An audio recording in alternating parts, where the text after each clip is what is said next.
தந்தை, மகன், தூய ஆவியின் பெயராலே ஆமேன். மூவொரு கடவுளுடைய அருளும் ஆசீரும் பாதுகாப்பும் வழி நடத்துதலும் உங்களோடு இருப்பதாக. பொதுக்காலம் 6வது வாரம் வியாழக்கிழமை. அன்பு சொந்தங்களே, இன்னைக்கு 24 இஸ்ராயலை ஆசீர்வதிப்பதே என் விருப்பம் என்று சொல்லி கடவுள் வெளிப்படுத்தி இருக்கின்றார். தன்னுடைய புதிய படைப்பாக நோவாவும் அவருடைய குடும்பமும் அவர் வழியாக அனைத்து ஜீவன்களும் காப்பாற்றப்படுகின்ற பொழுது கடவுள் அவர்களை ஆசீர்வதிக்கின்றார். எப்படி?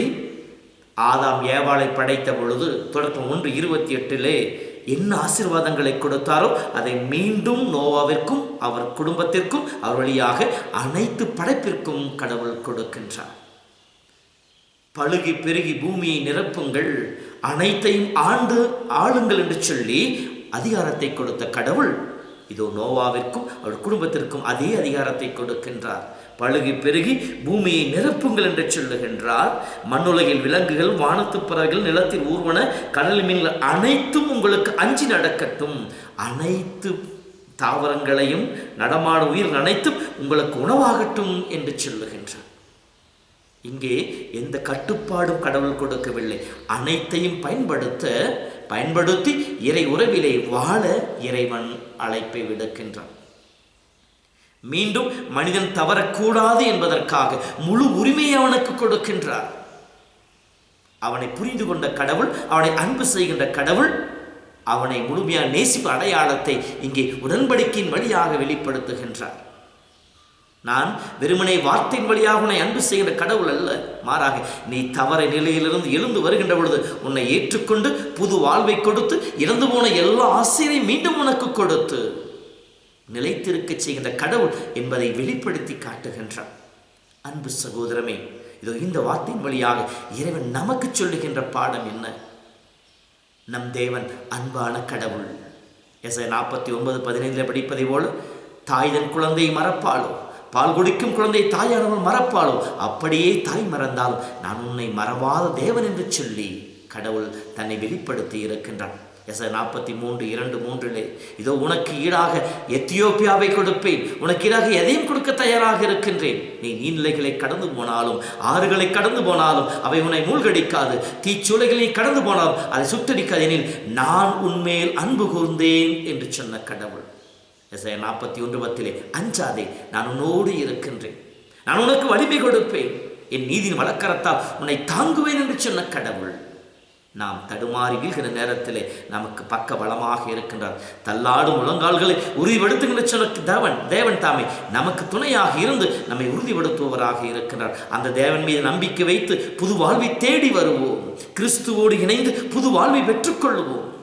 நம் வாழ்வின் பழைய நிலைகள் கடவுளுக்கு தேவையல்ல. ஒவ்வொரு நாளையும் கடவுள் புதுமையாக ஆசீர்வதித்து புதிய கிருபைகளை மாசி நமக்கு கொடுத்து நம்மை வழிநடத்துபவராக இருக்கின்றார். ஆண்டவரை தேடி அவரை பற்றி கொள்வோம். அவர் கொடுக்கின்ற ஆற்றலையும் அதிகாரத்தையும் ஆசிரியம் பெற்று அந்த நாள் முழுவதும் ஆண்டோடைய பிள்ளைகளாக வாழ்வோம். அடிமைத்தனம் தேவையல்ல. உரிமை பெற்ற மக்களாய் கடவுளை அப்பா தந்தை என்று அழைக்கின்ற உரிமையோடு வாழ்வோம். இழந்து போனதை தேடி மீட்கவே மானிட மகன் வந்தார் என்று சொல்லி இறைவன் தன்னை வெளிப்படுத்தி இருக்கின்றார். நம் பாவத்தால் நம்முடைய பழைய வாழ்வால் ஒருவேளை நாம் இறைவனுடைய ஆசிரியரை இழந்திருக்கலாம். இதோ கடவுள் உடன்படிக்கையின் வழியாக தன் உடலை இரத்தத்தை நமக்கு உணவாக வானமாக கொடுத்து உடன்படிக்கை அடையாளமாக தன்னை வெளிப்படுத்தி நம்மை ஆசீர்வதிக்க மீண்டும் நம்மை தேடி வருகின்றார்.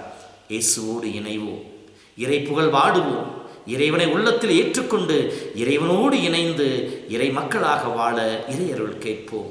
அன்று நோவாவையும் அவர் வழியாக அனைத்து படைப்புகளோடு உடன்படிக்கை செய்து ஆசீர்வதித்த கடவுள் தாமே ஒவ்வொரு நாளும் அருட்சாதன கொண்டாட்டத்தின் வழியாக நம்மோடு உடன்படிக்கை செய்து நம்மை ஆசீர்வதிக்க நம்மை தேடி வருகின்றார். நம் தேவன் நம்மை தண்டிக்கின்ற கடவுள் அல்ல, மாறாக மன்னிக்கின்ற கடவுள், ஏற்றுக்கொள்கின்ற கடவுள், நாம் இழந்து போன ஆசிரியரை மீது நமக்கு கொடுக்கின்ற கடவுளாகவே அந்த தேவனை இருக பற்றிக் கொள்வோம். இறை ஆசி பெற்ற மக்களாய் வாழ்வோம். ஆண்டவர் தாமே உங்கள் ஒவ்வொருவரையும் நிறைவாய் ஆசீர்வதிப்பாராக. ஆண்டவர் உங்களோடு இருப்பாராக. எல்லாம் வல்ல இறைவன் தந்தை, மகன், தூய ஆவியின் பெயராலே ஆமேன். தாய் போல தேற்றி தந்தை போல ஆற்றி தோள் மீது சுமந்திடும் என் ஏசையா. தாய் போல தேற்றி தந்தை போல ஆற்றி தோள் மீது சுமந்திடும் என் ஏசையா. உம்மை போல புரிந்து கொள்ள யாரும் இல்லையே, உம்மை போல அரவணைக்க யாரும் இல்லையே, உம்மை போல புரிந்து கொள்ள யாரும் இல்லையே, உம்மை போல அரவணைக்க யாரும் இல்லையே. நீர் போதும் என் வாழ்விலே ஏசையா,